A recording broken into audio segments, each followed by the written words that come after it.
Welcome back to Kind of Funny's Rocky slash Creed in review. Of course, I'm Tim Geddes, and I'm joined by the one and only Sancho West. What's going on, Tim? I'm excited to talk to you about this movie. And we kind of talked about it in the proverbial green room, so to speak. It feels like it's the end of like a little bit of a pause in this Yeah. journey that we have for Rocky and Creed, my friend. It's honestly it's been nice. Like it's really we do in review all the time, right? You guys know Yes. this. You watch, you listen. We rank, review, and recap so many different movie franchises out there. Of course, if you want them, youtube.com/kind of funny or roosterteeth.com. If you want it as a podcast, search your favorite podcast service for Kind of Funny in review, and we'll be right there for you. If you want to get the show ad free and watch live as we record it, patreon.com/kind of funny is where you want to go. Today we're Hmm. brought to you by ExpressVPN and Chime. I'll get to that later because I want to talk about our Patreon producers, Molecule and Fargo Brady. But with all of that out of the way, getting back to it, I want to say we reviewed hundreds of movies here at Kind of Funny. We reviewed, I mean, The lowest of the probably like low. 50 franchises I at this think point, so. something And like I've that. I Like, and I honestly, dude, I probably listened to all of them. I wanted to find the way to say this because, like, as a fan and as a avid listener, I love in review. One of the things that I love about it the most, and I'm sure anyone could speak to it, is that it recaptured my love for movies. When I was in college, I loved watching a movie, and then I loved talking with my buds, and it definitely filled the void of that, and especially during the pandemic. So that's why it was like really cool for you to ask me to be a part of in review and would be part of in review for Rocky. And being on this side, I've been having lots of fun, going in the comments, mucking it up with people, talking about my love for Rocky and meeting a lot of kind of funny best friends. But I think what's been really fascinating is that a lot of people have been enjoying this journey of Rocky Balboa, and I'm interested to see what the people think about this movie as well. absolutely. I mean, dude, thank you so much for joining us for this. It's been a pleasure having you here. And it's just cool that, like, again, what you're saying is so true. Like, watching these movies and watching them for the first time in a lot of cases, especially for me with this franchise, Yeah. watching movies that I haven't seen since I was little, again, with adult eyes, or sometimes watching movies and rewatching them, like things like the MCU Hmm. with a slightly different context of what just even a couple years can do. And I am so surprised how often my takes change on Yes. movies, right? And I think that it's something that we don't appreciate a lot is your kind of your taste and your understanding and your appreciation for different elements, or your kind of more critical eye against certain things that we're lucky that we get this opportunity to sit here for a couple hours a week and watch movies with that in mind and then talk to each other about it. I think it's really Right. cool. And I agree with you that sentiment. Like, I did not know walking into Rocky in review, I thought immediately Rocky One is going to be number one. But after seeing everything and especially watching things back to back, it's totally changed the way I look at Rocky One. I mean, just because something is not number one, that doesn't mean it's bad. Like that's the hard thing to swallow for sometimes when you're ranking things. And it does suck being fifth place, but being fifth place in the Rocky franchise isn't a bad thing, just like so much in the MCU. When I'm a fan and I'm listening, I'm like, how can they rank this so low? I love this movie. That was my multiverse of madness take. But like that's the thing. It's just so fascinating. At the end of the day, it's really cool to have this platform to talk about movies for the first time, considering it's always a passion of mine to wanting to do. And it's at the same time, it's really cool to have this community to speak to, which is we love you guys, just honestly. Anyone that walks by that comes through the door, and I love all the fun and the banter, and hey, maybe I'm feeling this way, dude, because I feel this everlasting love washed over me after watching Rocky Balboa. Like, I really feel this romantic vibes after watching Rocky Dude, Balboa. honestly, it's weird. I mean, here we are waxing poetic about being Right. able to do this. And I just think that it's funny because, like, there is such a love for cinema that is Hmm. like pervasive throughout these Rocky movies. And I didn't know going into this that Stallone cares this much. Like, to be able to do all of these films that have so much in common with each other, but also Hmm. take some wild swings, and they don't always work. And having reviewed as many franchises on in review as I have, Hmm. and some of them are consistently bad, some of them are consistently great, some of them are, a little mixed bag, whatever. I don't think we've ever done one quite like Rocky so far, where I'm like, wow, like there is something to love about all these movies. And I think the thing I love most about them is the franchise overall. Like, I think that I love Rocky as a franchise more than I actually love any particular movie. Like, I think that there's moments here, there's characters there, but it really is the journey that got us here. That, like, looking back, I'm like, I appreciate the hell out of what these movies accomplished and what Stallone did. Like, him writing and directing as many of these as he did over the course, like, getting into the facts here, Rocky Balboa released on December 20th, December 20th, 2003, 2006. six, yeah. 2006 Woo. is what I have here. I wrote .26, which, like, threw me the hell off there. But in 2006, which is 16 years after Dude, Rocky 5, right? yeah. Wow, And dude.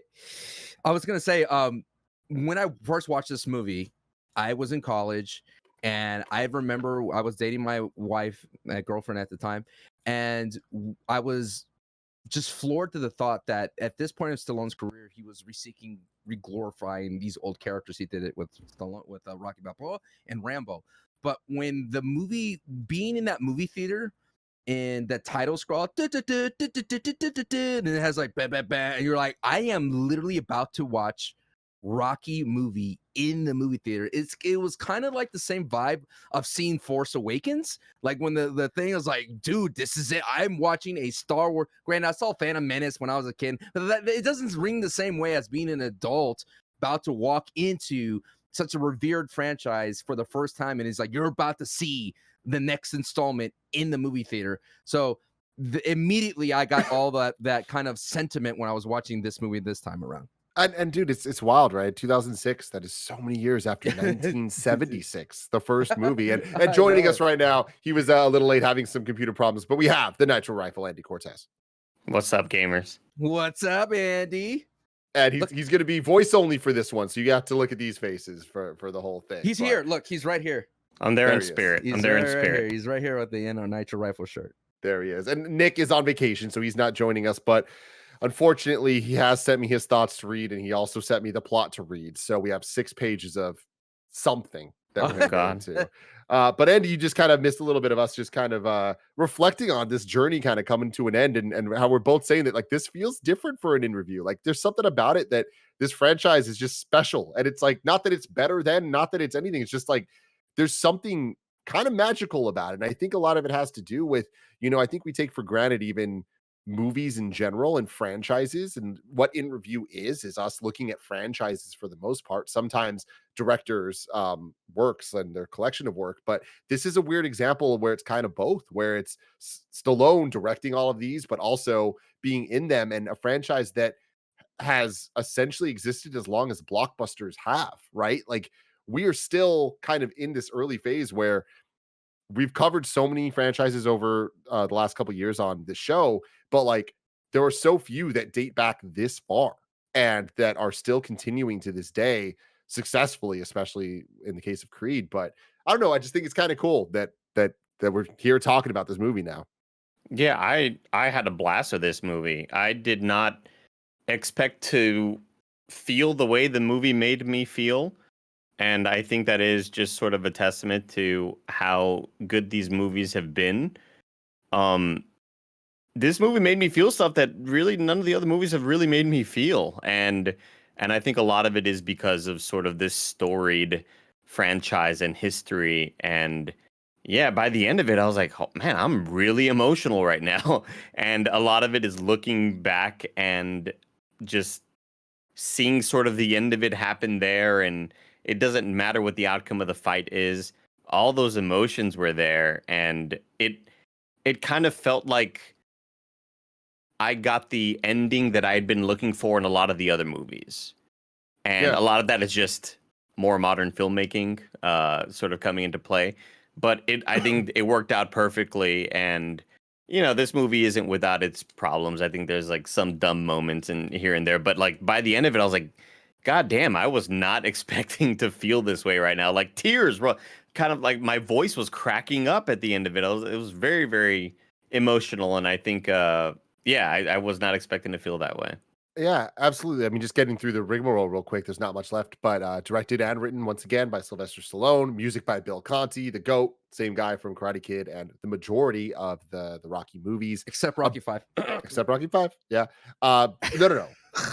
Except Rocky 4. No, I'm saying it's not the GOAT for Rocky Oh, 5. God. Oh, yeah. No way. I Don't love do it. I love it. Budget of 24 million, which again, in context, the last movie that was 16 years before this, 42 million.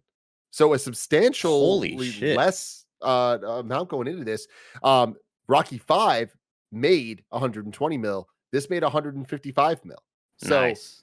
they did it. Pretty cool, especially for where this movie falls, which is like a really weird place that I'm sure we'll get into more later. But like, think about 2006. Like, it's an odd time for movies and blockbusters in particular, where it's pre MCU era, right? It's Mhm. Iron Man's not to 2008. Transformers wasn't until 2007. Like this this movie kind of exists in this interesting void of franchise filmmaking, and what it was trying to accomplish, where in a lot of ways this movie feels more like if it came out today it'd be on Peacock, right?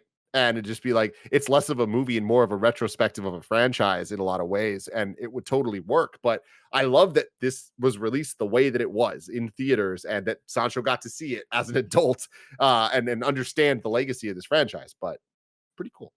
Pretty Uh, cool. Andy, you gave all your thoughts. Do you have any more to say? Jumping off that?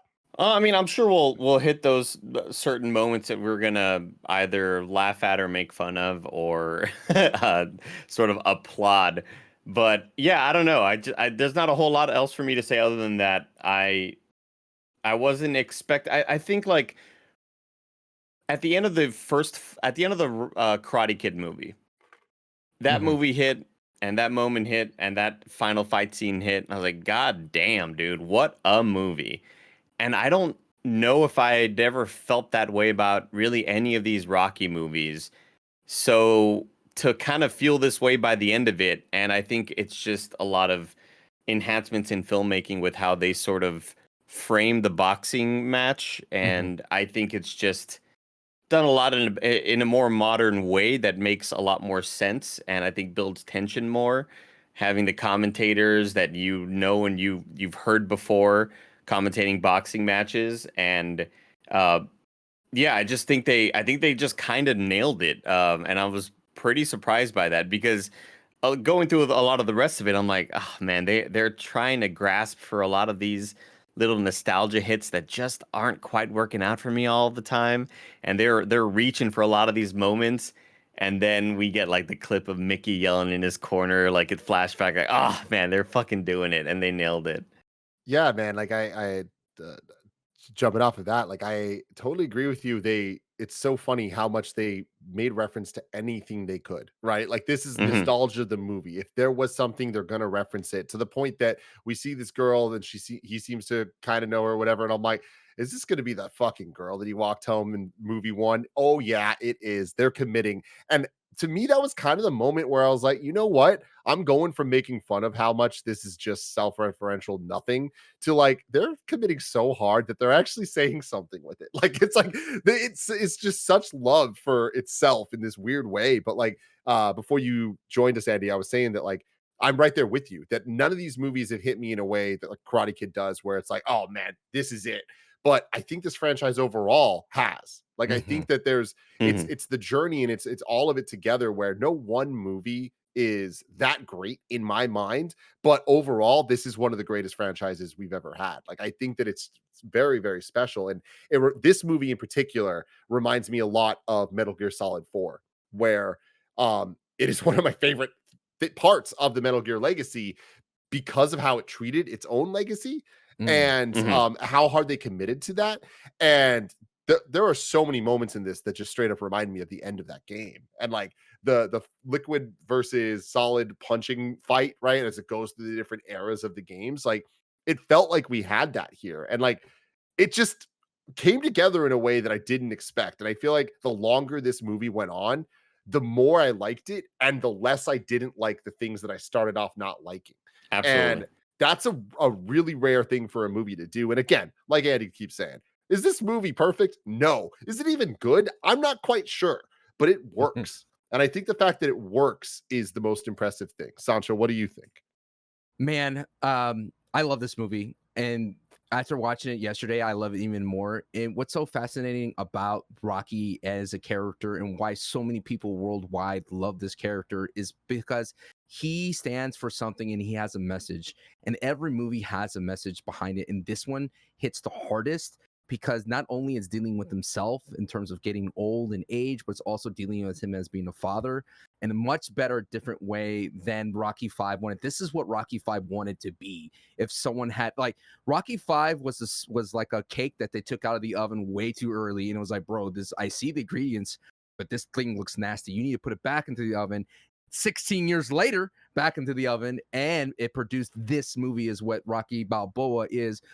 I loved everything about it. The cinematography is amazing. It feels like a modern noir with the harsh lighting. I mean, J.J. Abrams, screw you and your lens flare type vibe, bright lights in your eyes. But I absolutely loved the like it captured Philadelphia.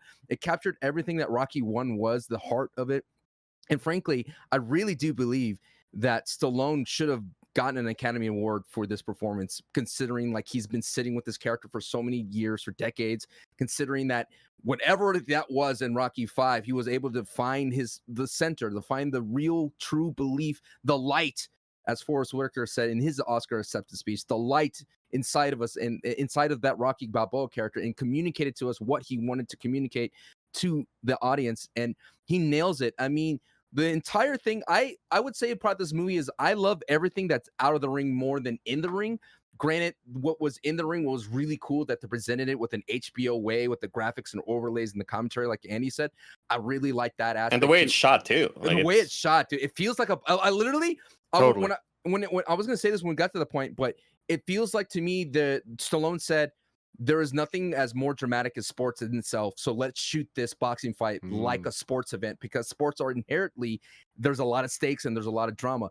Granted, how we got to those stakes, how we got to that drama based on an ESPN segment, I don't know how we got there, but we did. So like, there's a lot of gives you're gonna have to give to submit yourself to this movie, to surrender to this movie. And surrender is always considered it's like a weak word, but if you surrendered yourself into this Rocky Balboa world and this franchise, you, after accepting that he's defeated Cold War, after accepting that he defined an orbital eye issue and overcome CTE, and just accept that he just gets this fight. Like, he is such a big enough name that he got that fight. But once you get all past all that, what you're saying, like by the end of that movie, when he gets hit and he goes down to one knee, and then his monologue starts talking to himself.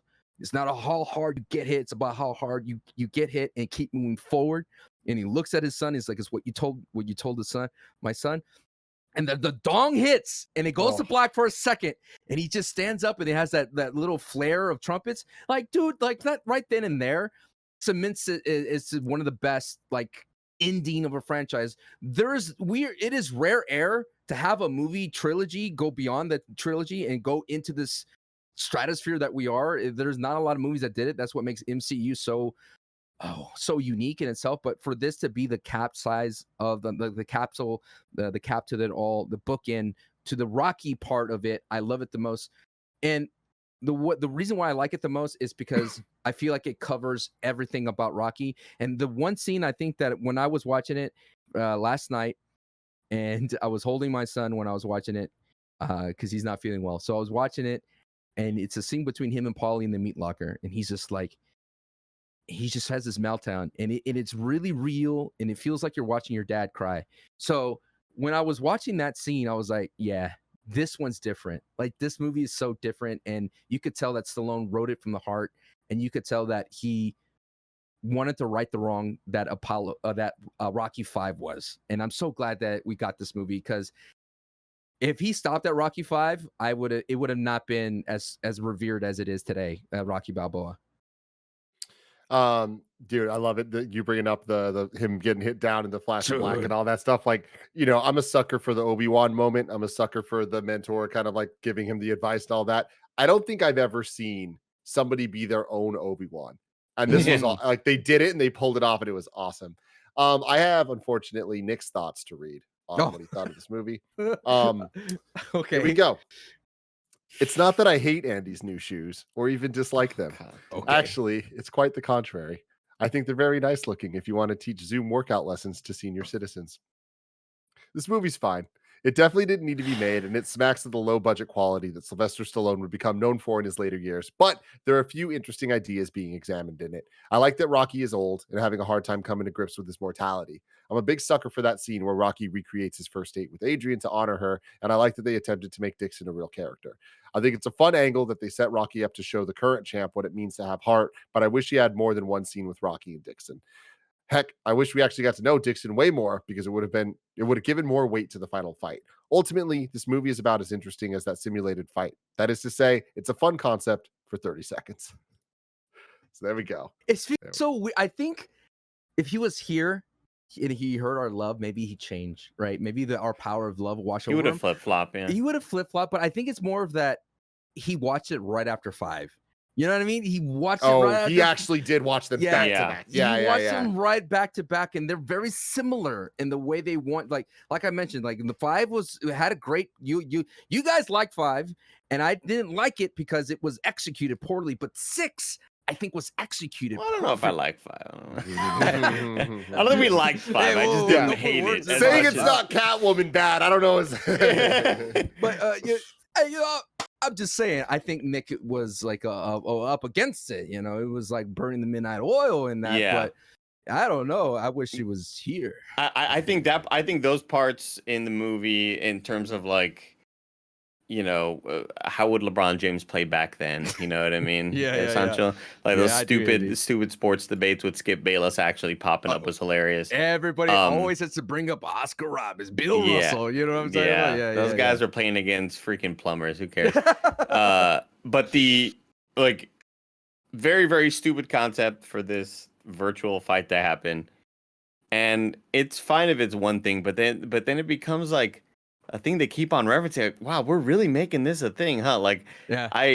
It couldn't just be a debate. If we had to see this stupid virtual thing, it's really, really silly and stupid, and overall becomes the reason why we get to where we are in the movie. But it's stupid as hell. Like I couldn't help but think like, man, this is really going to be the driving force. It can't just be discussions and talks about legacy. It has to be the stupid virtual fight. And like, I don't know. It's just, I thought that shit was like so stupid and silly. 2006, baby. Yeah. We're about to get to the plot, but before we do that, let me tell you about our sponsors.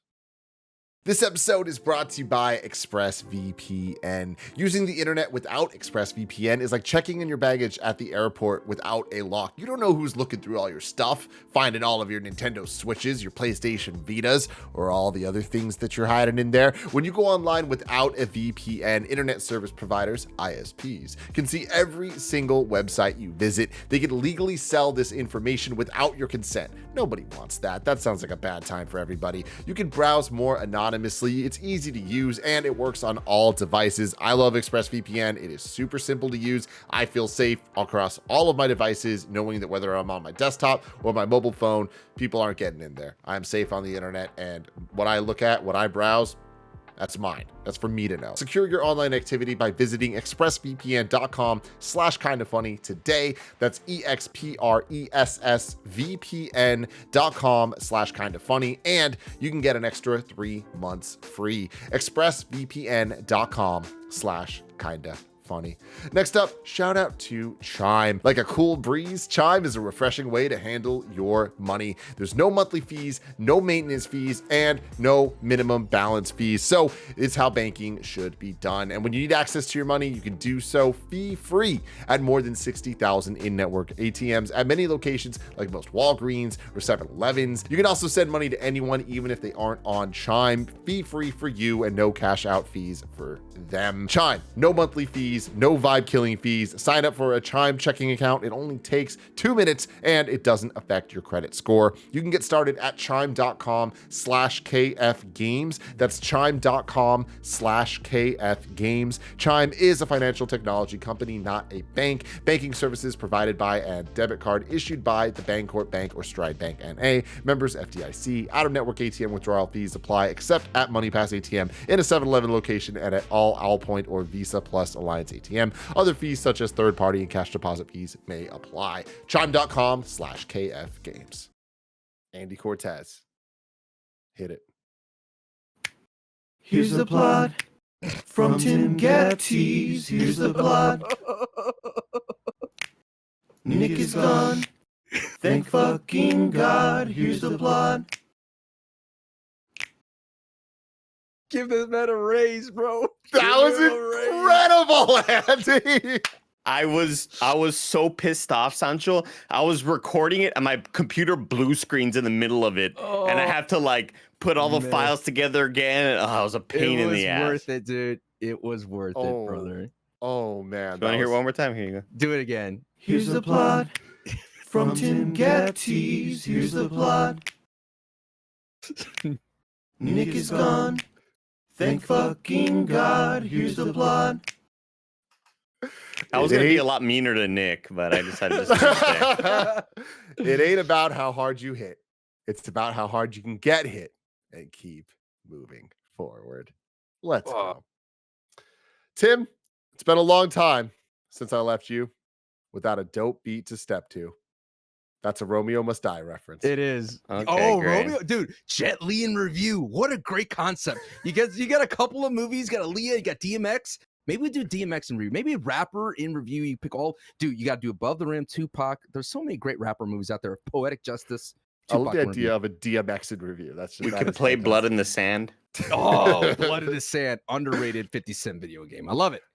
Welcome to a movie that should probably never have been made, but I'm glad it was. Usually, these movies start with the final moments of the fight from the last movie, but since the fight was so utterly stupid in Rocky V, they just used the first 5 minutes to introduce us to the antagonist of the movie, Mason the Line Dixon, which is just another fantastic name. Another for one great of these name. fighters. Like, Great good name. for y'all. Great name. Now, granted, he's a real boxer, Antonio Tarver, and Antonio Tarver was actually a beast, but he was in an era of boxing that didn't really have like a magnetizing star like a Floyd Mayweather or an Ali or Mike Tyson. He was like right after Lennox Lewis and those kind of Rick Bowe. He was in the Bernard Hopkins. Actually, Bernard Hopkins beat him once, but Antonio Tarver, he was a good guy. Like, he was tall, had a great jab.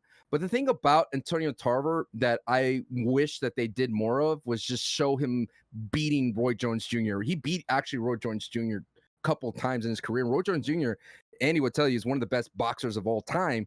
But pound for pound, they call him pound for pound best boxer of all time. But it was so interesting to see him use Antonio Tarver. My only thing about Antonio Tarver is, I know Nick said that they wish he had more Antonio Tarver.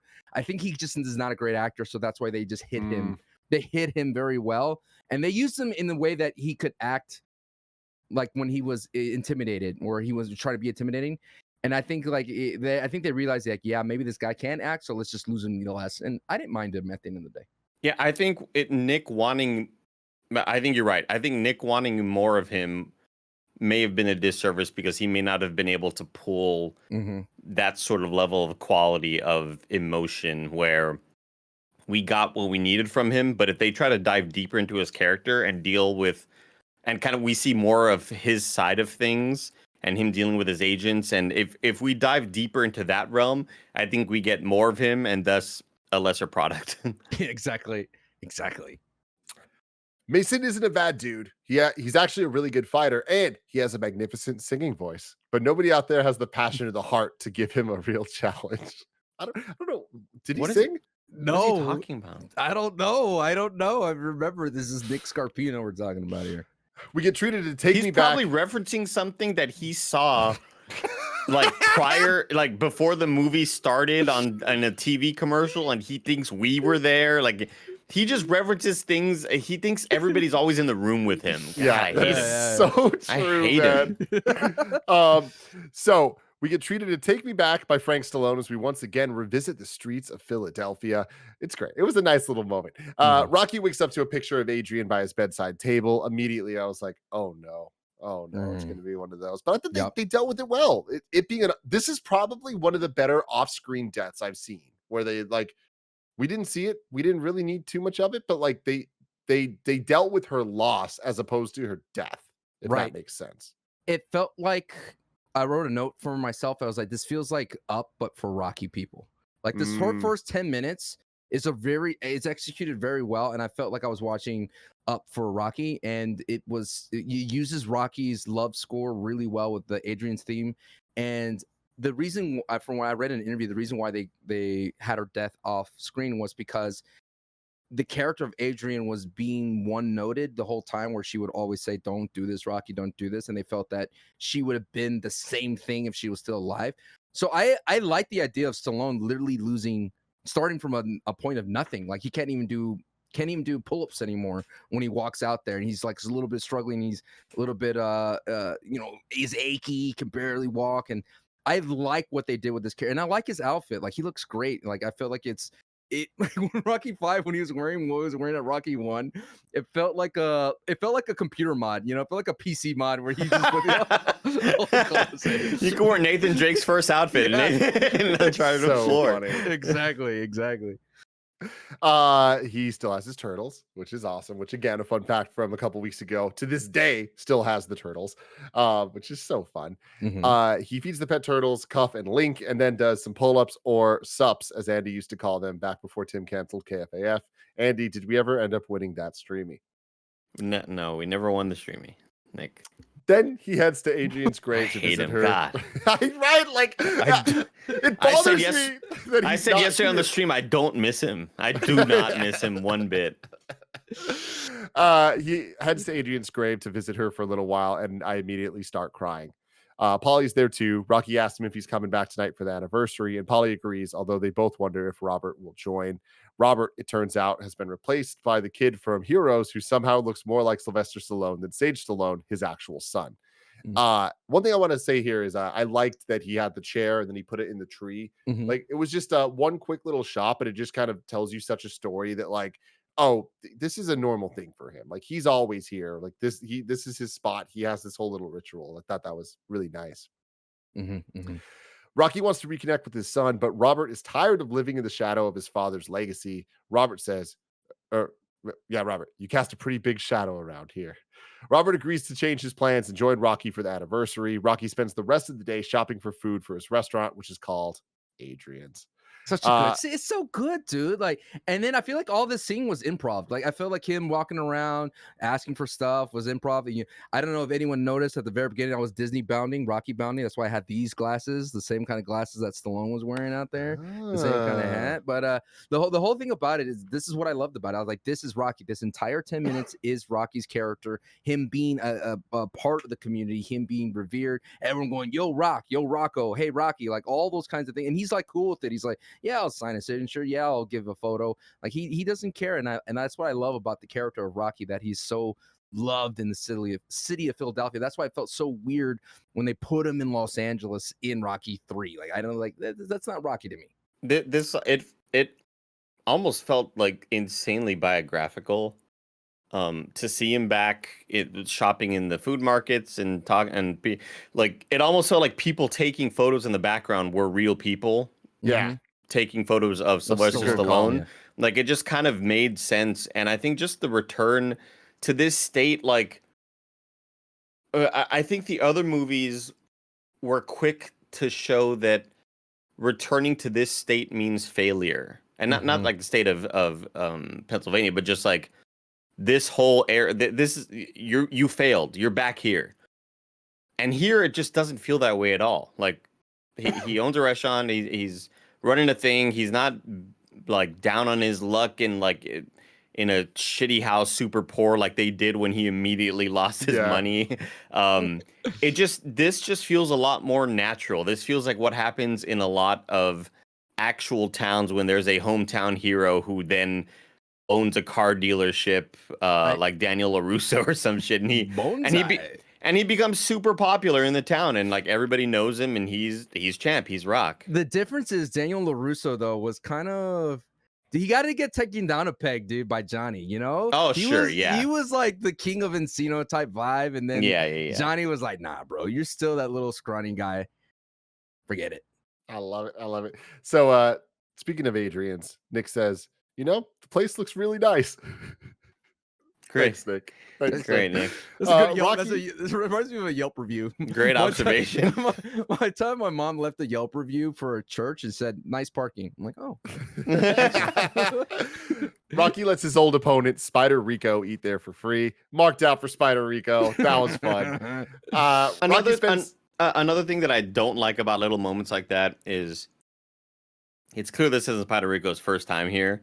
But the fact that Polly sees him is like, didn't you knock him out? Like, come on, you got to assume he's always here. You got to assume Polly's also here too. Like, we didn't need little dumb things like that. Polly is not a good eyewitness, Andy. So he's gonna repeat things every now and then. Okay, you're totally right. Yeah, he's probably seen him at least 20 times before. Didn't you knock him out? It's like, yeah, Polly, I told you. Yeah, I knocked him out, Polly.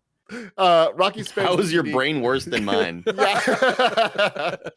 Rocky spends the evening entertaining his patrons with stories of his battle with the legendary Apollo Creed, but it seems like everyone's heard them before. Over at Mason Dixon's house, Mason heads to his car to watch a DVD of his last fight, and we get that he's not super happy. Tim, if Andy had a DVD player in his car, how bad would we dunk on him? What is he doing? Robert calls the restaurant to tell his pop he's bailing on the night, which is tough for Rocky, especially when you realize that he's going to spend the entire night retracing the steps of his first date with Adrian. He and Polly look in the pet store and then pay their respects to Mick's gym. Rocky, this place is falling apart. Polly says, the whole world's falling apart. Rocky says, you ever notice if you stay in a place long enough, you become that place? Oh, Good. Damn. Good fucking line. Who wrote this? You did, Stallone? You did? Dude, he wrote his ass off for some of the lines in this movie. Like, he was like, I got something to say. And even we get those Rocky-isms early on that I kind of missed throughout some of the later Stallone movies. But when he's talking to his son and being like, "Hey, with all the numbers, just get an eraser, erase them numbers," like just trying to talk shop and talk business, and kind of giving his cute little, like, this is how I see your kind of work being. Like, I don't know, that's the personable stuff that I've missed in a lot of these other movies, the past ones. I would have to give a shout out to, as well as he actually wrote Paulie really well in this movie. I feel like Paulie was more used as not a voice of reason. Well, sometimes he would give some wise words, but he was more of just someone to bounce off of, kind of like a Greek chorus. And every now and then he would say like the perfect thing. And he would, even though he's still, every once in a while, something racist. Yes, I'm saying he's a dirtbag. He's still a dirtbag, but I still think Paulie was very, especially in the next upcoming scene, he was like, it was good for you. It wasn't good for me. I treated her bad. Like, I really felt that. I think Burt Young nailed a couple lines that he needed to nail in this movie. Mm-hmm. Yeah, I agree. They pay a visit to Rocky's old stoop where he invited Adrian in at the end of their date. After that, they head over to the ice rink, or what's left of it. I wanted to say, it was like, I felt like he'd be like, "Mom, he's outside again." Like, the people inside, it's like every year he's outside. The site's been torn down, but that doesn't stop Rocky from telling Polly about running beside Adrian and catching her when she fell on the ice. Polly tells him he said the same thing last year, but Rocky isn't swayed. Polly tells Rocky he can't live in the past anymore. Polly resents himself. The trip down memory lane may be good for Rocky, but Polly knows he treated his sister poorly, and the anniversary of her death brings up only regrets for him. Very well handled. Very well handled. Rocky heads to his old bar, and the bartender pays her respects to Adrian. Turns out this is the same kid that Rocky told to get her life together and stop smoking back in the original Rocky, Little Marie. Tim, at this point, does a part of you think Rocky's going to train Little Marie to be the next champ? I'm going to be real. I did weigh the option of that. I was like, what is going on here? Because I will say, I thought for probably movie 3 in a row at this point, it feels like, there's no chance Stallone's fighting in this movie. I was like, there's no way. There's just no way. We know too much. I can't believe he did it. I can't believe he actually got in that damn ring. But I thought at this point that the girl talking shit to him was going to keep talking shit as she walked away, leave the building and continue to talk shit be 4 blocks away and continue to talk shit. Like she just kept Oh on my like, God. get Yeah. out of here, you suck. And she just kept on walking further and further away. And I just imagine like if they kept on escalating it and she's like 2 miles away, like, yeah, you fucking bitch. You don't know me though. I remember watching this in the movie theaters and I was like, I hate this. I hated Little Marie. I felt like it was unwanted fan service. I was like, anybody but Little Marie. No one cared about Little Marie. And I'd rather have one of your favorite news stories playing on it, telling about, like I'd rather have her running for mayor and be like, that would be that fan service. Like, oh yeah, hey, Little Marie ran for mayor. All right, I turn her life around. Like that's what I would. I'd rather have that than her to be sort of like romantic. Not. I'll get to this later. Weird. But it's like it's not a real romantically involved Rocky, but it feels weird that But he kissed her on the lips. You Yeah. know, it's like there's just certain things where it's I like, didn't oh, like it. Stallone, you fucked that up, man. Like, Yeah. It felt like old Hollywood, like where your leading man needs to find a romantic something, right? It needed him to have someone to love. But I was like, dude, you already love this Adrian, like the presence of age, like that love yeah. is enough. But I hated it. How long And had it been since Adrian passed? I think no, they said what the anniversary was. It was on her gravestone. I don't remember, but I want to guess it's like at least fresh, maybe 3 years, because he says we've done this before twice. 3 years. I think it's like 4th year. Yeah, just like if I'm doing a director's cut, just remove any semblance of romance out of it. Straight up. I don't need it. And I didn't think we were gonna go there. I legitimately thought it neither. was going to be this sort of friend. not fatherly figure, but hey, remember me from back in the day? I helped you. And then like when he drops you off at the house and he puts the light bulb in and he's like, Little Marie, let there be light. And I was like, oh, okay, this is gonna be like a fatherly cute thing. This is adorable. And like he has this grandson now of her son, and oh, that's your son. Well, my son is like what, your age, maybe younger. Like, and so I don't know. Like I didn't think they were gonna go there, and then they did, and it sucked. Yeah. And it sucks because Andy, to your point, even it's like I like that this setup, and it had such a great setup to. It didn't even need to be a father-daughter relationship. It's a community relationship, right? Yes. Like we know that Yeah. Rocky means so much to the city, and like him fixing the light and stuff. It's like it was just good of just Rocky being a positive presence in the community, and like they just took it too far. But one of the go for it. I was gonna say like I now that we're talking about that kiss, I was just like I hated it, but then like for some reason in this watch through, I felt like it was more of a friendly kiss, and I don't know like. But then when they were in the fight and it would always zoom in on her and then the exchanges of looks, it felt different. Like, so I think if they would have had a rewrite and they just made it the way you said it, Tim, I think I would have been like, would have been mint.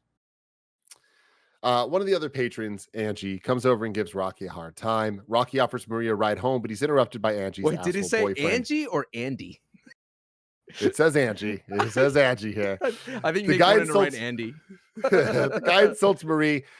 She says it's all right, Rocky, and Rocky says, "No, Lil Marie, it ain't all right. It ain't all right." Like I just love he keeps calling her Lil Marie.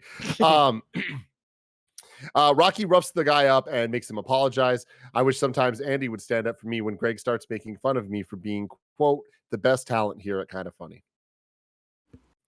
Was he on edibles? Mason heads to his old gym to reconnect with his old trainer, whom he fired. Rocky walks Marie to the door, and they see Marie's kid and his friend hanging outside, and Rocky ignorantly assumes the white kid is Marie's. Rocky invites them both to eat at Adrian's. Mason reconnects with his old trainer, who tells him he needs to be tested. He tells him to keep looking for a baptism under fire. Only then will he get the only respect anyone ever needed. Self-respect. I like Mason. He's not a one-dimensional villain. He's just a good fighter who knows he's been fighting paper champs.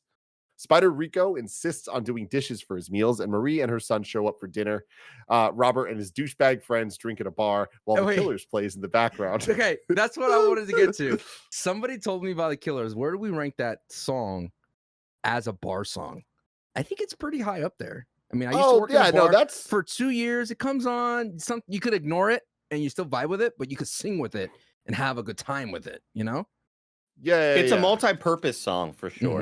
And one thing as well is his buddies, we never get to know their names, but they do a phenomenal job being annoying. I think Yeah, oh, for sure. baby Rocky. Yeah, Baby Rocky. Jr., Yeah. Rocky Jr. This All that guy. stuff pretty damn relatable and like I don't know, all that stuff just made sense to me. Absolutely. Yeah. And one thing as well is we're going to go back to Antonio Tarver saying that this is where they're hiding him really well. They give all the important lines to his trainer, right? And Antonio Tarver just looks at him. The thing of like, as someone that studies acting, I feel like there's nothing behind Antonio Tarver's eyes sometimes when he's looking at somebody, and he's just looking. He's trying to figure out what Trying to remember his next. lines, right? maybe? He's trying to either remember his lines or remember what he's trying to do next, or what kind of emotion to emote. Where if you just be more present in the moment with this whoever plays this trainer is a phenomenal actor, and he's doing such a good job too. But shout out to all the trainers in this movie. Like Duke, dude, he's amazing. Is like, but yeah, Antonio Tarver, this is where I think they limited him. They understood like, oh, okay, maybe he's not the best of actors. He's like, they realized their mistake in Tommy Gunn by, oh man, hey man, I'm out here, only in America. Like they limit him. They say, okay, let's not give him all these kinds of lines like we did Tommy. Let's go ahead and just chill with Antonio. Robert and his douchebag friends drink at the bar while the Killers plays in the background. Again, it's such a 2006 moment. I appreciated it. They watch a news report and a simulation of Rocky fighting Mason. Nick says, I played Fight Night once, Tim. Everyone, please tweet at Tim and tell him that he's proud of me. Man, the computer simulation is advanced for 1992. LOL. Thanks, Nick. Fucking Christ. Rocky meets Dixon, and Milo Ventimiglio's hair is fantastic. Tim, at no time did I or will I look up how to spell, quote, VENTIMEGGGLIOOOO or Hayden Panettieri's last name. That is spelled, quote, PENETIEREEEIIIEISSS. I'm better than that. That's some Andy ass energy. Save the cheerleader, take the cannoli. God, what is he doing? I don't even know what he's saying. I felt like we fed an AI computer all of Nick's plots. And this is what we have. A manifesto.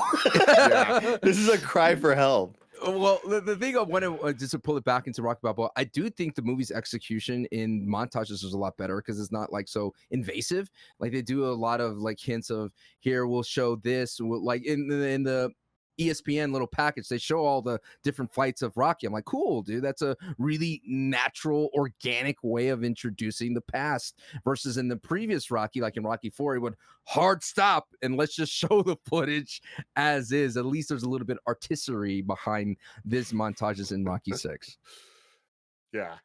Rocky offers Steps a job. I love this name, Steps. And Marie wants to know why he's being so nice. Rocky clarifies that he's not trying to come on to her. Turns out he just wants to be nice and he's lonely. I think hanging out with your kid would be nice. Rocky takes Steps to the pound to pick out a dog and they name it Punchy. If I had a dog, I would name it Andy. So when it designed bad-looking shoes, I could say Bad Andy. Dumb shoes, Andy. I'm sorry, Andy. I'm sorry. For a second there, I thought he was saying I'm sorry, but it was you. No, it was me. It was Me. Tim. That was me. Not Nick. Okay. Wait, I thought the rule in KindaFunny was you're allowed to talk mess about people when they're not here. Not when you're not here, you could talk mess about everybody that is here. Nick is but Nick is like the ostrich that digs his head in the hole and thinks that nobody can see him because he can't see them. Like John Cena. My God, Andy. That's so fucking funny. Paulie's still working at Shamrock Meats, tells Rocky that people are still talking about that simulated fight. He calls Cartoon Rocky's fight. dog ugly. Yeah. Wait till he sees Andy's shoes. Booyah. Damn. Okay. God damn. God, fuck. I hate him. Oh, he wrote God. booyah. He wrote booyah. Paulie's super racist towards Steps. Shocker. And Spider Rico is full on working at Adrian's now. Rocky watches as the media dunks on him. Kids, this is why you never listen to dipshits on TV. It's much better to listen to dipshits on YouTube. Rocky pays Robert a late night visit and tells him he wants to get back in the ring, but Robert tries to talk him out of it. He doesn't know what his father wants from him. Rocky says, I just want us to get involved, like home team. And I was like, hey, that got me. He said the thing. That Paulie thinks Rocky is crazy too, but Rocky knows he still has some stuff left in the basement. Are you mad because Adrian left you? She didn't leave. She died. Sometimes Sometimes it's hard to breathe. I feel like this beast inside of me. I just never know it was supposed to be this hard. Oh, come on. It's He poetic, loved her dude. so much, man. He It's he oh did, and this movie shows how much you talked about the chair in the tree, the constant use of the roses, her gravestone, clean, immaculate. You know, he takes care of it.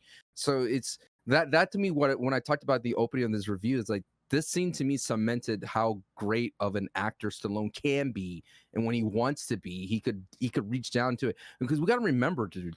Stallone wanted this life, just like how KindaFunny wanted to break away from IGN. Stallone wanted to be an actor. He knew that was his calling. He wrote this movie's Rocky One, and he did not want to give it to anybody. He wanted to be Rocky Balboa, and for him to say like, and remember, everything's a reflection.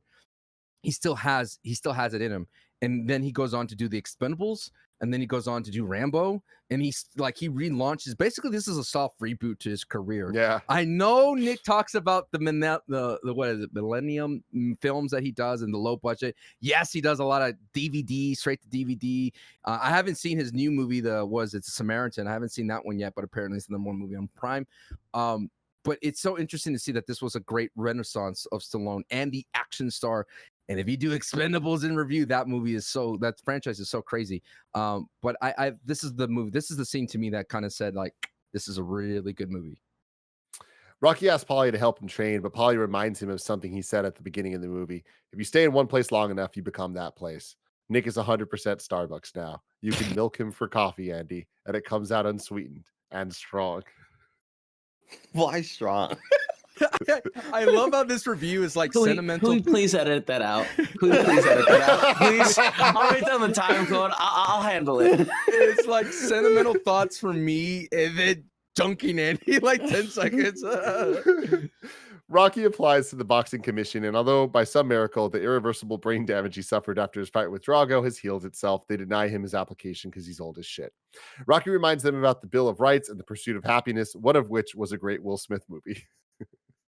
Rocky says a lot of words here, and none of them make sense except the following. The older I get, the more I gotta leave behind. That's life. The only thing I'm asking for you to leave on the table is what's right, he goes on to say. Andy, it's not a wig. It's something scarier, something more insidious. Hair plugs. Robert gets the news that Rocky got his license. Dixon's people talk him into fighting Rocky because nobody cares about him or any of his upcoming fights.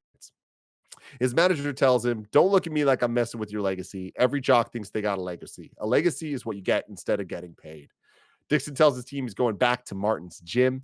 Rocky stops by Marie's to offer her the hostess job, and she tells him to drop it because she doesn't believe in herself. When was the last time you went dancing? Because you're dancing around all these problems right now. That shade of pink doesn't work on that shoe. It makes you look like you stepped out of a Ring Fit Adventure commercial, Andy. God. Just when I think it's over, it just comes right back, dude.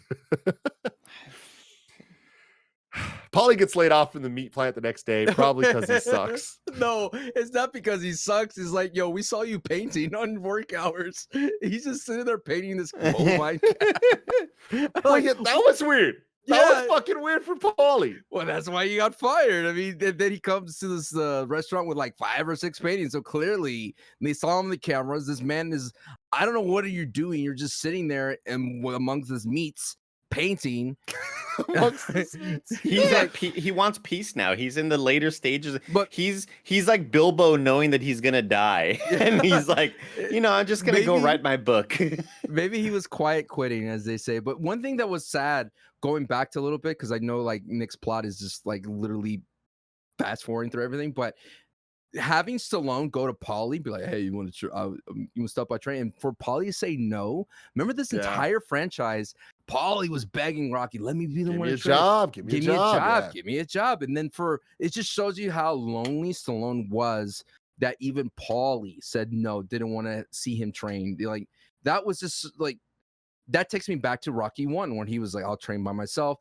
I'll do it alone. I'll be alone. Like, I'll do it all by myself. And then he reached out to Mick. So it just shows you like where the character is. That he's literally at rock bottom, but he's still trying to do his thing. And the line that I want to talk about was at the thing. He's like, well, you're referring to the pursuit of happiness. Well, I'm pursuing something. No one's happy about it. Yeah, it was great. Like, Great line. Another Rockyism. It's another Mhm. Rockyism, and that's what I was talking about. It's what I like about this movie is you see hints of different franchises in it. I mean, different movies in it, and that was the Rocky 4. If you can change, I can change. We all can change. Yeah, absolutely. Let's see. Polly gets laid off because he sucks. Polly shows up to Adrian's belligerent. He's carrying a side of beef and some really bad art. He tells Rocky it takes guts to climb back into the ring. Polly says, "You're going to do all right." Rocky says, "How do you know?" Polly says, "That stuff in the basement," which is like when they were talking about that, I was like, I don't know if I like it. And then when it came back here, I was like, oh, I love it. It turns out I love it. Mason's manager stopped by for dinner and to pitch Rocky on making an exhibition fight with Dixon. Rocky was thinking more like a smaller fight, one where the heavyweight champ doesn't murder him. Go for it. I thought that the other dude, not the guy with the no hair, I thought that was the guy from Ant-Man. What was his name? What was the guy? The Wasp? Cross. Yeah, Cross. I thought it Yellow was Cross. Jacket. My least Yeah. favorite. Your least and favorite MCU My least villain. favorite MCU villain ever. And I sat there, I was like, oh, Eddie's gonna hate it. And then I was like, no, it's not him. Rocky was thinking more like a smaller fight, like I just said. Marie tells Rocky to take the opportunity. Why not? This movie's long enough already. Just get to the training montage, and for God's sake, bring back Duke. At the press conference, a reporter asks if Rocky thinks he has a chance, but Duke answers for him. A puncher always has a chance. This fight will be competitive. Did you pop? God Did bless you pop Duke Tim? being back. Did you pop Tim? When you saw him? So hard. Every use of Duke in this movie, I was just like, yeah, man. They nailed it. Loved it. Absolutely loved it. Mason gets cocky and storms out. Not exactly the crowning example of a champ. Robert stops by the restaurant to talk Rocky out of the fight. He's worried everyone will think they're both jokes, and he's tired of living under the shadow of the Balboa legacy. Rocky breaks it down for his son. Let me tell you something you already know. The world isn't all sunshine and rainbows. Nobody's going to get hit as hard as life. But it ain't about how hard you hit. It's about how hard you can get hit and keep moving forward, how much you can take and keep moving forward. That's how winning is done. Rocky tells his son that until he starts believing in himself. That's the speech, by the way. That's the speech. That's the speech that I mentioned that my favorite band, Coheed and Cambria, would come out to. As that speech is going on, there's like pumped up music in the back. That was like that's the intro song when they would run out on stage. It was so fucking hype. It's incredible. Honestly, this might be one of my favorite movie speeches, period. It's is so poignant. It's so much, so well great done. delivery. The delivery is fantastic too. I love the way it starts. It's like, I remember when I used to hold you up. This boy, he's gonna be, this kid used to be somebody. He's gonna be the best. And when you have a son, just to get into some stuff here. So when I had a daughter, I was happy and I wanted to have more daughters. I didn't want to have a son because just the way fathers and sons, sometimes we don't mix well, right? So when I had my son, and then I realized the bond between a father and son, it's special. And seeing Stallone talk about that bond, when in that moment he's like, I held him up in my hand and I said, this guy's gonna be somebody. And so I related, because now remember when I first watched this 2006, I was just a guy out of college, and now watching it now and in review with the son and a daughter and a father, it hit harder. And it hit really hard because like we are going through so much stuff, like even like every day, like we've gone through so much, and especially surviving a pandemic and hearing Stallone's words go like, dude, it's not about you're going to get hit, and it's just about how hard you keep pushing forward. Like that to me is one of those speeches that will always get you through some stuff. And considering that you don't know what life is going to throw at you. You could be the best of what you do. You could be the best reviewer or podcaster. But for Stallone to say that it's not about how good you are, it's just life's going to hit you really hard. It's going to put you down on your knees, and it could keep you there if you let it. It's all about standing back up. And that right there, and he's like, it's not about pointing your fingers at her, him, and no, that ain't you. You're better than that. Like, dude, so good, man. And that's what I think one of these movies is, we talk about the Rocky formula. That was like the missing piece of every single movie, is this right here. This side of Rocky, the veteran, the warrior who's been through it all, who's lived through life, who's seen the life's ugliness, who's had his wife in a coma, who's literally gone to war, sort of metaphorically. who's gonna distill the wisdom like Mickey would back in the day. Yeah, exactly. And I think Stallone, again, nails this part, and this is why he should have been the best actor. Granted, Philip Seymour Hoffman and Capote. Okay. I get it. But Stallone, you deserved it, man. Here's No, the thing. man. Like, I feel like I could relate to that, Sancho, maybe in the year 2080 when I have a robot and I go back and watch that Rocky. I'm like, Yeah. now I have a robot. Now I know what this is I like, get you it. know? No, this speech was incredibly special, incredibly powerful, and I think Stallone like performed the hell out of it. And we've talked a lot in this series about like when's it more Stallone, when's it more Rocky, where's it kind of a little bit of both. And I feel like when it's a little bit of both and you still kind of get the pure Rocky at the same time, that's when it's the best. But I think that this one did such a good job of having him be showing how incredibly insightful and intelligent Rocky is, despite being conventionally stupid.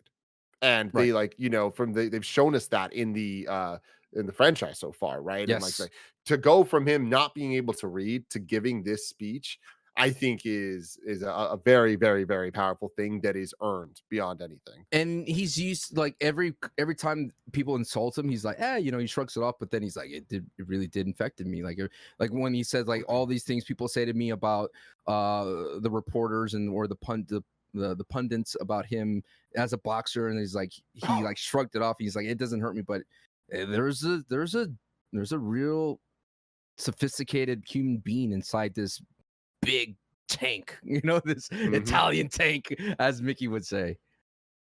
Rocky tells his son that until he starts believing himself, he's not going to have a life. The next day, Robert comes to visit his mom's grave where he finds Rocky. He tells his father that he quit his job. Right now, I'd rather be with you. It's been a long time since I've seen a fight. I'm going to be real. This was kind of like, all right, this is a fucking movie. Like, you just followed up an amazing scene with some convenient ass bullshit, but you know what? I will let it ride. At least it didn't happen the same scene like it did in Rocky 5. He was like, okay, Dad, we're a team player. Yeah. Time to head to the gym where Duke will now perform the greatest speech ever recorded on film. What we'll be calling on is good old-fashioned blunt force trauma, horsepower, heavy duty, cast iron, pile driving punches that will have to hurt so much they'll rattle his ancestors. Every time you hit him with the shot, it's going to feel like he tried kissing the express train. He cracks his neck. Yeah. Let's start building some hurting bombs. It's montage time, baby. Love this version of Gonna Fly Now. Sounds like the original, but has a nasty trumpet solo in it. Let's just stop right here, y'all. This was incredible. Duke giving the speech, the intensity looking at the camera. We get the theme. We get the OG, but just on steroids a bit, right? Like we're just getting this thing. We're seeing all the iconic Philly moments that we've seen at this point 10 fucking times. But he's old. He has the dog. He's running with the dog. He's not quite going as hard as we've seen him go before, but that is okay because we're just seeing him celebrate his career, his legacy, everything going on. I loved this montage. I thought it was so well done, and I had chills absolutely the entire time. So where is it on the full Monty then? Where we got it? Andy, hit me with the full Monty. Monty, here's the full Monty. Currently, number one, we have a tie between Rocky 2 and Rocky 4. And number 2, we have a tie between Rocky 3 and Rocky 1. And at number 3, we have Rocky 5. I'm gonna give this extra points with what Nick mentioned, that the song felt like the extended version of the song, and it had kind of a different breakdown later on that just it went off, and it went off. It went perfectly with the visuals as well. Like they were so perfectly in tandem with one another. Can you read the ranking one more time? It is 2 and 4, and then 1 and 3, and then 5. I'm gonna put this above 1. So I agree with you. I agree with you. I think that this now would take the number 2 spot, pushing down 1 and 3. Absolutely. Okay. I like that. When I first saw it, I hated the dog. I was like, why? Really? But then I thought of you, Tim, And I was like, I could see Tim doing this because it makes sense. But then I thought about that's what old people do sometimes. They just dress up their dogs like them and they go out. And it made so much sense for like after being with Stallone for so many years. I was like, it makes sense. Like he would do this. He would think it's fun. He would think it was a great conversation starter. He probably has a couple of jokes written about the dog Punch. Yeah. Punchy he's training with me. But the one thing that I liked about this montage that not all the other montages had, it had a little bit of comedic moments in it. You know, Paulie getting the chalk all over him and then like all that happening. Cute. There was a couple of moments I was like, hey, you know what, Paulie, you're not so bad at all. But I would agree. I think it's a lot better than one. Remember, one was guerrilla style. One, they didn't have no permits to do. And 3, they had all the thighs. They had all the glistening thighs on Venice Beach. But I think in the context as a montage, it is not just a montage for formula's sake. It's a montage because it actually means something. And at the same time, yes, it fits the formula of Rocky, but it just feels so good to be in this moment, to return to it, rightfully so. Because last time we got a montage, it was Tommy the Gun, and we didn't want it, but we got it. So I feel like this montage, it definitely has aged like fine wine. So I'll put it at 2 as well. Yeah, Nick puts it at last, but I think he just got confused. He was doing a lot because he just said, "Was there one in this?" All they could get Stallone to do was a clean and jerk, dead last. Although in his plot, he praised it, so it's conflicting Nick stuff. But I will say about this when it comes to the dog stuff, like we had the dog in Rocky 1, right? Like he had his little boy with him, yeah. But I like it coming like a new dog here, and with the theme of this movie really kind of being loneliness, right? Of a man in his older age, like, and the companionship that he found with Punchy. I really, that hit me hard. I enjoyed that. I thought that I needed more that him running up with him was great because again, every montage we've ever seen in a Rocky movie has been Rocky pushing himself to a limit that he probably like it's just beyond human, right? Right. I like that this one wasn't. This was him just doing it, just getting the job done and like having that companionship with him. I thought it was really meaningful. So there we go. Number 2. I wanted those same KGB guys to be like trailing him. Oh man. Where are we in this beautiful plot here? All right, so here we go. Montage time. Fight night. For the first time in Rocky's career, he weighs within 5 pounds of his opponent instead of 300 pounds lighter.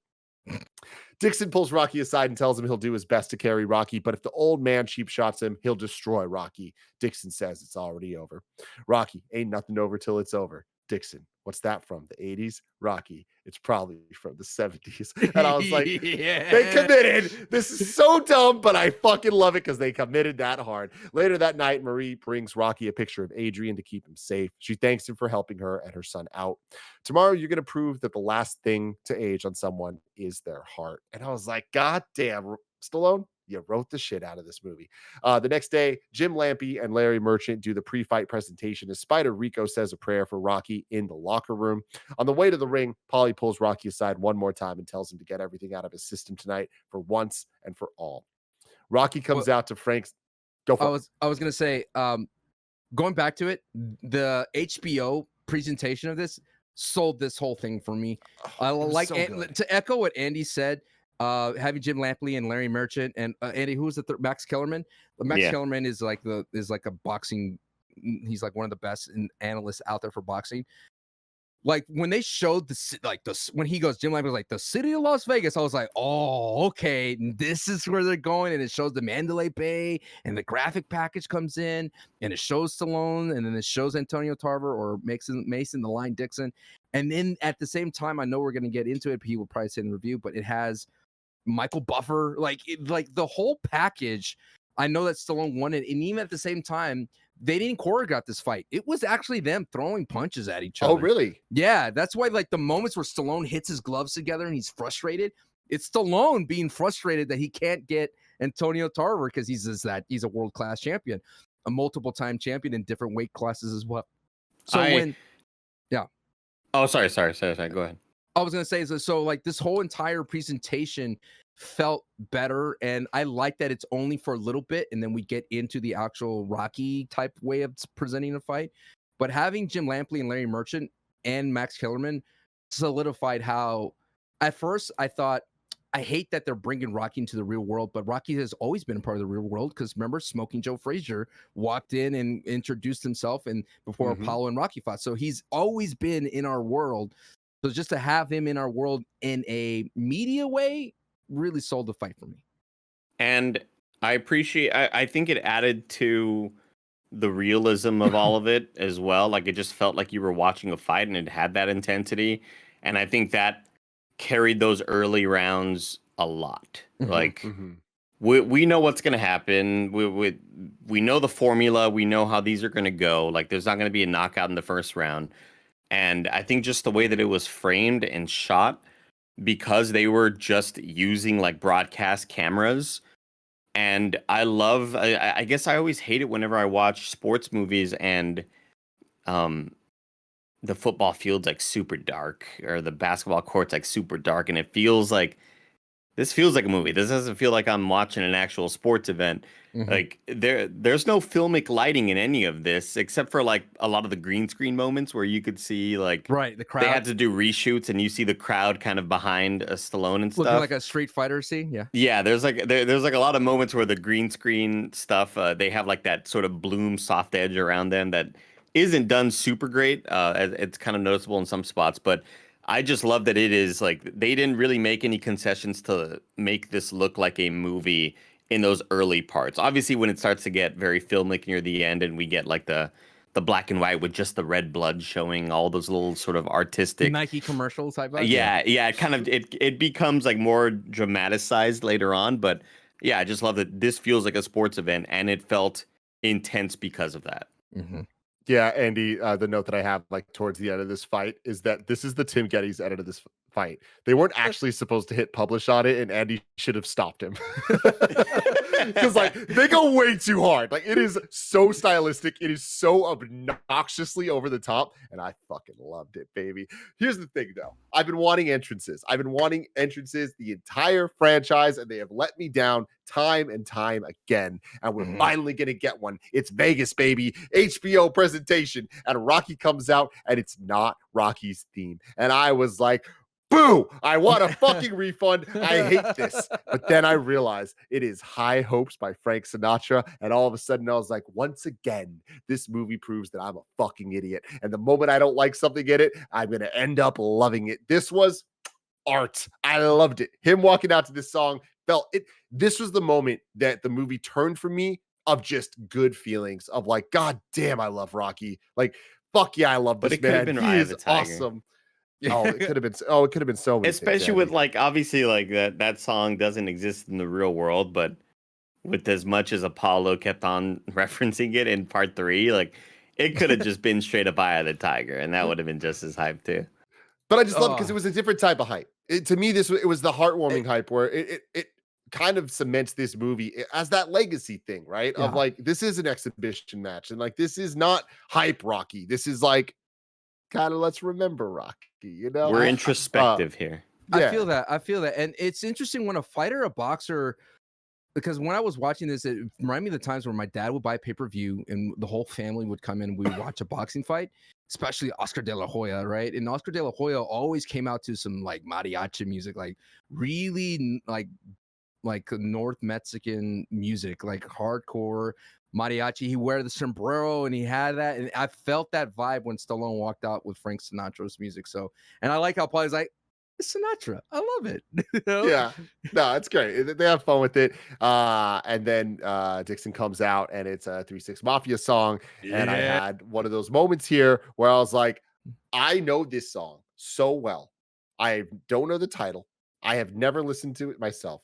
But for the last 15 years, every single time I've gotten in the car with my friend James Burke, he plays this song. And I never realized, of course, it's from a Rocky movie. Of course, this fucking what I think of as like the James Burke theme song is the Rocky Balboa opponent entrance theme song. But you know what? You gotta fucking love it. Nick's comments start again here. Rocky comes out to Frank Sinatra's High Hopes, Oh, and I great. think it's an interesting choice to shoot the entrances with TV cameras like a real fight. Kind of takes you out of it, but at least they don't shoot the majority of the fight this way. Oh, wait. Oh, no. Oh, no, is what he writes. Oh, Get out of here, Nick. Get the fuck out of here. It was so much better shot like this. so much better. Michael Buffer announces the fight. How much did HBO pay for all of this? Let's Millions. get ready to rumble. Lampley calls the champ out for being in terrible shape, but nobody calls Rocky out for how incredibly dyed his hair is. The bell rings and off we go. Rocky misses a bunch of haymakers, but ends up landing a few blows to the body. Dixon punishes him for it, and the round ends with a slugfest. Dixon's trainer Martin tells Dixon to give the man a little respect. Rocky takes 1,000 shots straight to the face, classic Rocky fashion. Of course, and of course, of gets course. And knocked down. not only taking shots to the face, Tim, he's taking shots to the body. Were they born in labs? Now it's time to rank those abs. Ew. What a segue there. That was a good, that Andy. was What do you got to good. say about this man? What's up, everybody? Welcome to Rank This Abs. Nick's gone, so it's just us talking about these abs.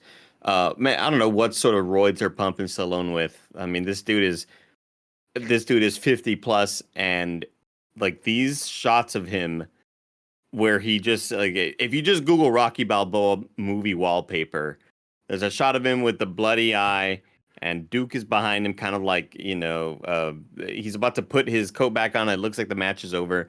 But good Lord, the definition on this old man is insane. He still has those little side pockets of abs as well. Yep. Just ripped as all hell. It's Yes. good. It's glorious. I mean, we all know Stallone had trouble during that time when he got stopped at the airport. Regardless, he looks phenomenal shape, and he looked great shape doing all his montaging. And I just think what Nick is referring to is that his head looks just goofy. That's all. Like, I mean, it's not it doesn't take me out of it. Maybe Nick notices it, maybe emphasizes on it. But if I would look like that, that's Stallone at his age, I'm for it. It's Nick pointing out his own issues, and yeah. It's That's always Nick projecting. You know, the one thing as we're here on Rank These Abs, this is a nice little bookend to the entire franchise. Where would I rank this Stallone character? I still would have to, knowing that it wasn't, the best, like the real true way of getting there. I'll put it less, because you got Lundgren, you had Carl Weathers, you got even Clubber Lang, Mr. T, and even Rocky IV.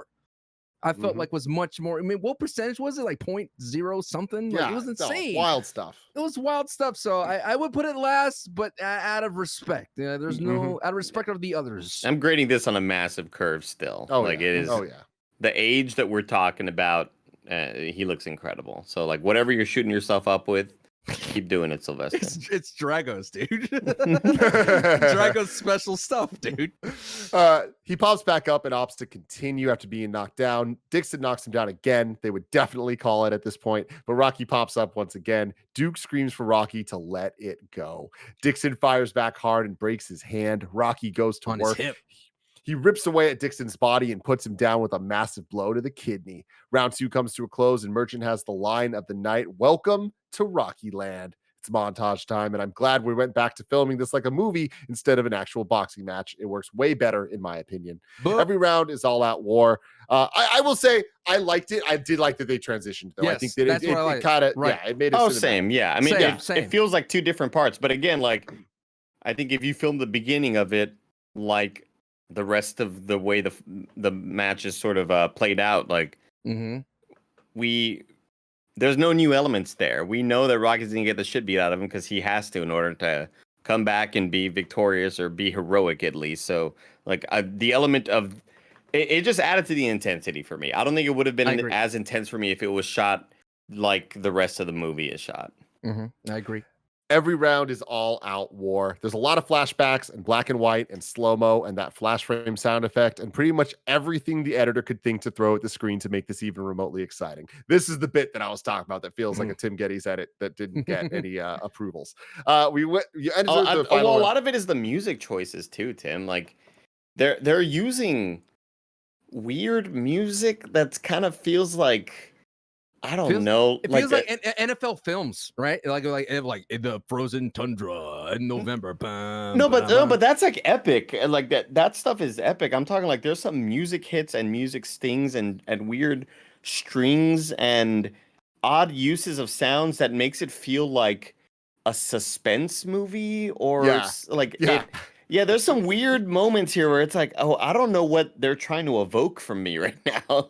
I don't know either, but it's they not did this. though. It evoked it for me. It worked. I don't know. Because well, it transitions right out of it, so like I didn't mind it that much. But in those moments, I'm like, this is, like, why do I feel like I know we're what it is, watching Andy. the Sept about to get exploded in Game of Thrones? Yeah. I know what you're talking about. I think what it is, it's like it wanted to put you inside the head of a boxer in a fight, how it feels like it's just visceral, right?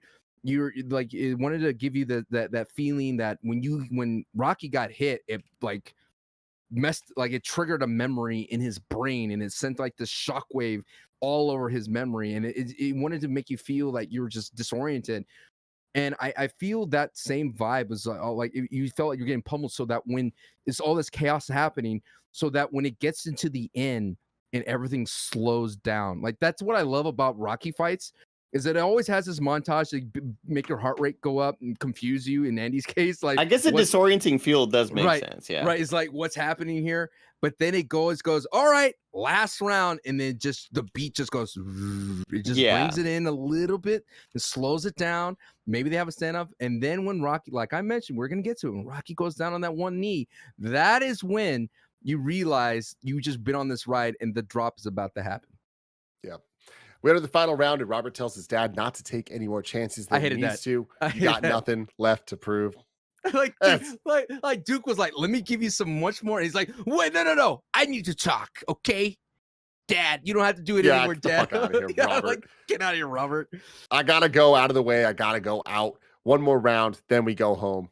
Or I die. Both boxers head to the center of the ring and touch gloves one more time. Dixon says, you're one crazy old man. And Rocky says, you'll get there. So sick. Rocky gets hit really hard and everything starts going flashy. He remembers his words to his son. It ain't how hard you can hit. It's about how you get hit and keep moving forward. Rocky gets up off the mat for the last time. Both men swing wildly at each other in a flurry of fists and blood. They blast each other as the final bell rings. Rocky tells Dixon he's a great champ. You got heart. Buffer announces a split decision, 95-94 Dixon, 95-94 Balboa, 95-94 for the winner by split decision, Mason and Dixon. Stallone leaves the ring, doesn't even care. Nick writes, but it doesn't matter. Rocky's already halfway to the locker room when the decision is announced. He could care less. Everyone chants his name as he raises his hand in triumph. And honestly, it's an incredible moment. It's so perfect. They could have ended here and it would have been great, but they didn't. The next day, he stops by Adrian's grave to tell her one more time, yo, Adrian, we did it. And I burst into tears. They fucking did it. Yeah. They made me give a fuck about Adrian. Sure, they had to kill her for it to happen. But oh my God, this was incredible. What an end. What an end to the Rocky franchise. But guess what, everybody? It ain't over. 20 years later, we got Creed, baby. Creed and Creed 2, soon to be Creed 3. We are going to be reviewing those early next year. But before we get to that, we have some things to do here. RaGu Oppo here. Hit me with the music, Andy. Oppo. There we go. Currently the list, number 1, Apollo from Creed 2. Number 2, Drago from Creed 4. Number 3, Apollo from Creed 1. Number 4, Clubber Lang from 3. And number 5, Tommy Gunn. Where do we put Mason? I'd put this above Clubber Lang. Really? Yeah. I go above Tommy Gunn. I'll go above Tommy Gunn, but No, I don't. I'll put it under Tommy Gunn if I'm being completely honest. Really? Yeah. I think where, and like I mentioned, Mason the Line Dixon is they hit him very well. You don't get much of him. I like his presence. I mean, Antonio Tarver never really was this like physical specimen. He was just this really quick, agile, big cat. Like he had the reach, he had the agility, he had the accuracy in his punch. That's what made him such a great fighter. But he never was like chiseled to like the Carl Weathers or the Lundgrens or the granted.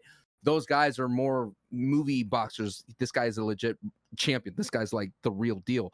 So the thing I'm missing from him is that he didn't have any bite behind him, behind his bar. The reason why I have him as high is because I just appreciated they attempted something. True. Where with Clubber was just a bad guy to be a bad guy, and I was just I needed a bit more there. Like they at least attempted something with it. It's Mr. T though, Andy. It's like it's the launched Mr. T career. He's a pity the fool. And he's like, hey there, woman. How about you be with a real man? Where would you put him, Sancho? You're the defining vote here.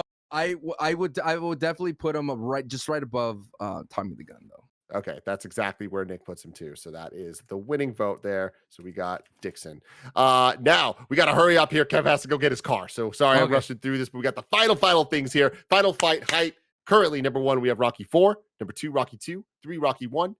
4, Rocky 3. And 5, Rocky 5. This is number 1 for me. I give it number 1 as well, simply because of the start of the sports. Like it really builds the hype really well. I give it number 1 as well. Nick puts it at dead last. But he's fucking crazy. It's just he's the way wrong. it's all framed. The It's music good. is so hype. I cried like a fucking they baby at nailed the it. end of it. Yeah, They yeah, finally nailed it. And he had his own fucking Obi-Wan moment. It was incredible. Mhm. Now it's time to rank the Rocky movies. Currently, number 1, Rocky 2. Number 2, Rocky 1. Number 3, Rocky 3. Number 4, Rocky 4. And number 5, Rocky 5. Let's start with Nick.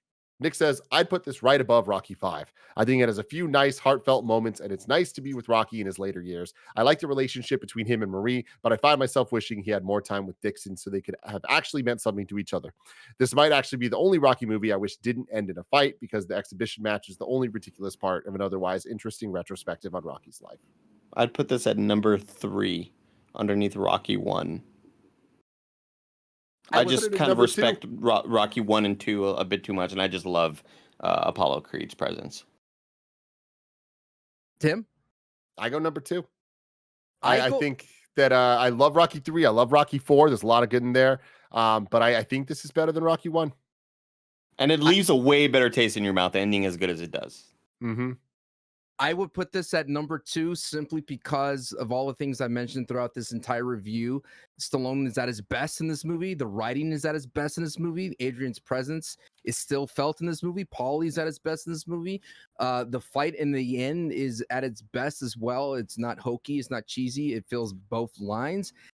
Like I mentioned, the formula of Rocky is executed well here, and the missing piece was Stallone's kind of speeches and his heartfelt writing, and he nails every single speech that he needed to do in this movie. He has those Rockyisms that we have. He's a part of Philadelphia, and it executes the feeling that it's not about winning. It's about you going to testing yourself, pushing yourself to the limit. And it was wild to think that I would think this is better than Rocky 1, but it just simply is. Rocky 1 just doesn't age well, and it's limited by its budget. It's limited by, I appreciate where it is as a cinematic in an American history, and I understand people in the comments are not going to like that Rocky 1's not number 1, but definitely Rocky Balboa, in my eyes, is number 2. I love it. I think the speech alone secures that. But there we go. Currently, number 1, Rocky 2. Number 2, Rocky Balboa. Number 3, Rocky 1. Number 4, Rocky 3. Number 5, Rocky 4. Number 6, Rocky 5. Sancho West, thank you so much for joining us. He will return to us with Creed when we do that next year, leading into Sancho Creed West 3. will return. Yes, love it. Love it. And the final quick thing I want to say, we are taking a week off of In Review next week because of Labor Day. So enjoy whatever movie you guys want to watch and have your own fun little In Review with yourselves. Until next time, I love you all. Goodbye. Keep on